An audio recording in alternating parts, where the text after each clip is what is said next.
আমি একবার দাউদকান্দি এক মাহফিলে গেছিলাম। এক ইমাম সাহেব মসজিদের বয়স্ক মানুষ, উনি আমার এই জড়ায়া ধরে কাঁদছিল, আমার মনে আছে। উনি বলছিল, হুজুর, কানতে কানতে বলছিল, হুজুর, আমি 28 বছরের জীবনে ইমামতি, আজ 28 বছর এই মসজিদে ইমামতি করি। আমার জীবনের কত স্বপ্ন, কত আশা, বাচ্চাদের কত আবদার, বউ বাচ্চার কত চাওয়া পাওয়া, কিছুই পূরণ করতে পারি নাই। অল্প কয়টা টাকা বেতন পাই, টানা হেসরা করে জিন্দিগিটা কাটাইছি হুজুর। বাকি হুজুর আপনারে মহব্বত করি, আপনার কাছে আমি জানতে চাই আমার এই কষ্টের বিনিময়ে আমি আখেরাতে পাবো কিনা। তো আমি কি বলবো, আমিও কাঁদছি তখন। হায় হুজুর, কি বলবেন? চোখটা বন্ধ হলে দেখবেন আপনি আখেরাতে বাদশাহ।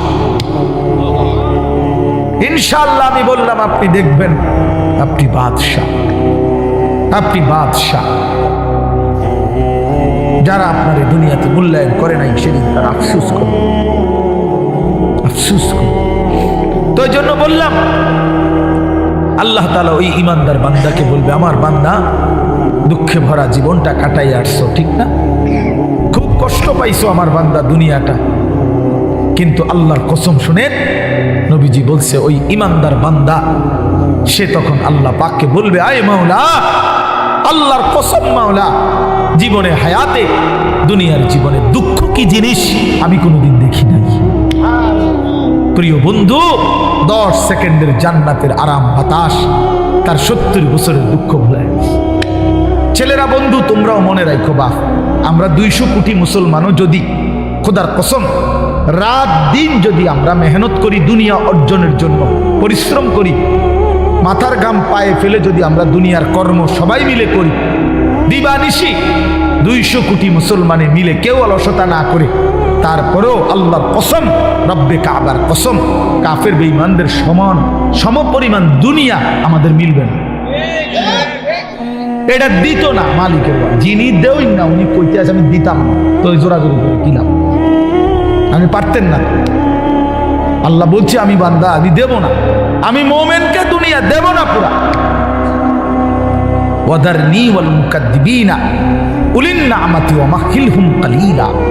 আল্লাহ বলছে, শোনো বান্দা ইমানদার, এই আমার ইমানদার বান্দা, মিথ্যাবাদী নাফরমানদের জন্য অল্প কিছু সময়ের জন্যে দুনিয়াটা ছেড়ে দাও। ওয়াদারনি, আমার ছেড়ে দাও বান্দা, আমি তা করে একটু দুনিয়াটা দেই। কটা ভাত খাওয়াইতে লইছি, দুটা ভাত খাওয়াইতে দাও।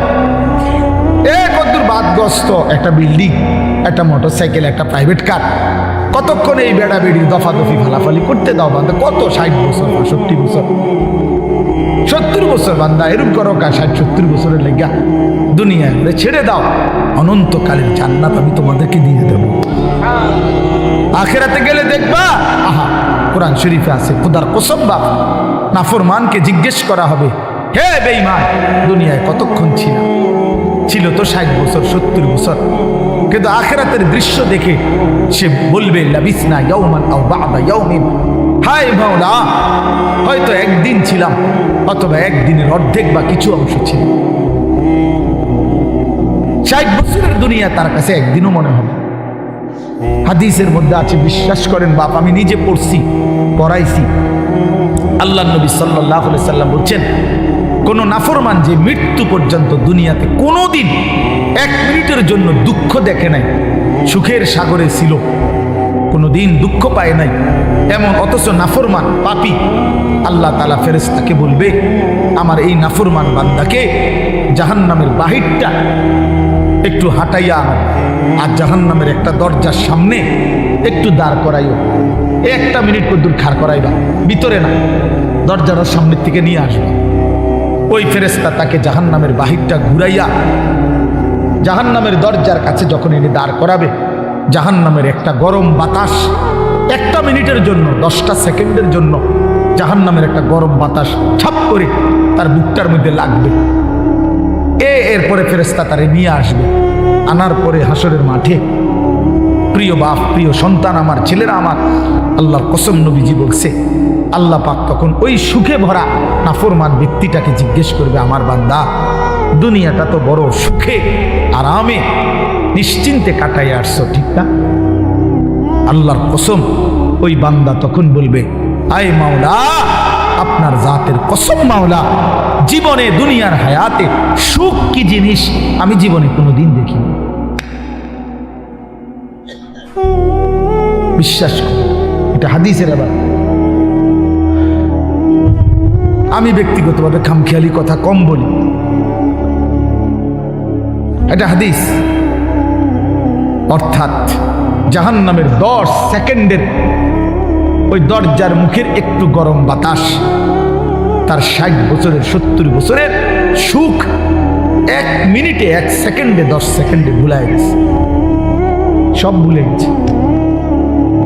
আল্লাহ তাআলা ফেরেশতাকে আবার বলবে, একজন ইমানদার বান্দাকে দিয়ে, যে বান্দা জীবনে কোনোদিন মৃত্যু পর্যন্ত সুখ পায় নাই, দুনিয়ায় কষ্টে কষ্টে জীবন কাটাইছে, কিন্তু আল্লাহকে ছাড়ে নাই, আল্লাহর বন্দিগি ছাড়ে নাই, অভাবের সংসারে, দুঃখ কষ্ট যন্ত্রণার সংসারে নামাজ ত্যাগ করে নাই, আল্লাহকে নারাজ করে নাই, আল্লাহ পাক বলবে, ফেরেশতা আমার এই ইমানদার বান্দাকে জান্নাতের চারদিকে একটু হাঁটাইয়া আনো, আর লাস্টে একটু দরজার মুখে দাঁড় করাইয়া আনবা। এই বান্দাকে সারা জান্নাতের চারদিকে ঘুরাইয়া দরজার সামনে যখন আনবে, তো 10 সেকেন্ডে জান্নাতের একটা আরামদায়ক বাতাস তার বুকে আইসা লাগবে। এরপরে তাকে আল্লাহর সামনে আনা হবে। মহান আল্লাহ পাক রব্বুল আলামিন সেই বান্দাকে বলবে, আমার বান্দা, দুনিয়ার জীবনটা আমার মুমিন বান্দা বড় কষ্ট করে আসছো বান্দা, কত সুদের টাকা, ঘুষের টাকা, কত হারাম টাকার সুযোগ ছিল, কামাই করো নাই। চারপাশের ঘরে সব মানুষ টেলিভিশন দেখছে, নাচ গান দেখছে, এই চারদিকের টেলিভিশনে ভরা মহল্লার মাঝখানে তুমি একটা ছোট্ট ঘরে তোমার স্ত্রী সন্তান নিয়ে কষ্ট করেই পড়েছিলা। ছেলেটাকে টাইনা ধরছো, মেয়েটাকে ফিরাইছো, ছোট বাচ্চাটাকেও কোনোদিন টেলিভিশন, নাচ গান, হারামের মধ্যে ঢুকতে দেই নাই। আমি একবার দাউদকান্দি এক মাহফিলে গেছিলাম, এক ইমাম সাহেব মসজিদের বয়স্ক মানুষ, উনি আমার এই জড়ায় ধরে কাঁদছিল, আমার মনে আছে। উনি বলছিল, হুজুর, কানতে কানতে বলছিল, হুজুর আমি 28 বছরের জীবনে ইমামতির, আজ 28 বছর এই মসজিদে ইমামতি করি, আমার জীবনের কত স্বপ্ন, কত আশা, বাচ্চাদের কত আবদার, বউ বাচ্চার কত চাওয়া পাওয়া, কিছুই পূরণ করতে পারি নাই হুজুর। অল্প কয়টা টাকা বেতন পাই, টানা হেসরা করে জিন্দিগিটা কাটাইছি হুজুর। বাকি হুজুর আপনারে মহব্বত করি, আপনার কাছে আমি জানতে চাই আমার এই কষ্টের বিনিময়ে আমি আখিরাতে পাবো কিনা। আমি কি বলবো, আমিও কাঁদছি তখন। হায় হুজুর, কি বললেন? চোখটা বন্ধ হলে দেখবেন আপনি আখিরাতে বাদশাহ। ইনশাআল্লাহ আমি বললাম, আপনি দেখবেন আপনি বাদশাহ, আপনি বাদশাহ। যারা আপনার এই দুনিয়াতে মূল্যায়ন করে নাই, সেদিন তারা আফসুস করে, আফসুস করে। তো এই জন্য বললাম, আল্লাহ তাআলা ওই ইমানদার বান্দাকে বলবে, আমার বান্দা, দুঃখে ভরা জীবনটা কাটাই আসছো, ঠিক না?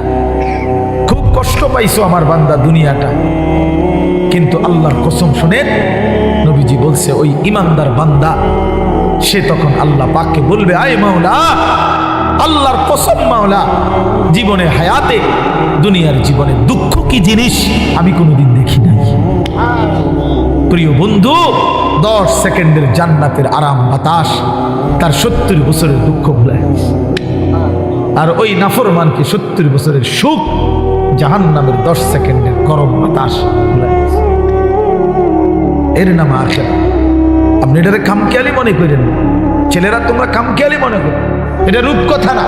কোরআন শরীফের এই কথাগুলো গল্প, কথা বলেন না, এগুলো রাসূলুল্লাহ সাল্লাল্লাহু আলাইহি ওয়াসাল্লামের এই কথাগুলো গল্প, কিচ্ছা। তো এগুলো যদি অযৌক্তিক হইতো, অবাস্তব হইতো, তো তোমরা যদি বুঝছো যেটা অযৌক্তিক, অপ্রয়োজনীয়, তা আমরা বুঝতে পারতাম না, আমরা ভাত খাই নাই। কথা বলেন, তুমি জেনারেল লাইনে পড়ালেখা করছো, তুমি বেশি পড়ছো, আমরাও তো পড়ছি বেটা, আমরাও তো পড়ছি, আমরাও তো জেনারেল লাইনে পড়ালেখা করছি বেটা। আমি তো কুমিল্লা ভিক্টোরিয়া কলেজ থেকে মাস্টার্স পাস করছি, এসএসসি দাখিলে বিজ্ঞান বিভাগ থেকে, সায়েন্স থেকে তো 1998 ইংরেজিতে সমগ্র বাংলাদেশে সর্বশ্রেষ্ঠ নাম্বার পেয়ে ফার্স্ট স্ট্যান্ড করছি, 1 নাম্বার সারা বাংলাদেশে। সার্টিফিকেট দেখবেন, চলেন সাবের বাজার আই ফাটাবো, অথবা মোকাম্মেল ভাইয়ের কাছে ফাটাবো, ফটোস্টুট করে ফাটাবো, আমি চেক দিবেন সার্টিফিকেট আসেনি। কয়টা সার্টিফিকেট লাগবে ওটা? ইডি দিয়ে তো উপরে রয়েছে সার্টিফিকেট ভাত খাইতে তো টাইম নেই, সার্টিফিকেট সামনে দৌড়াইতে দৌড়াইতে তো যান শেষ।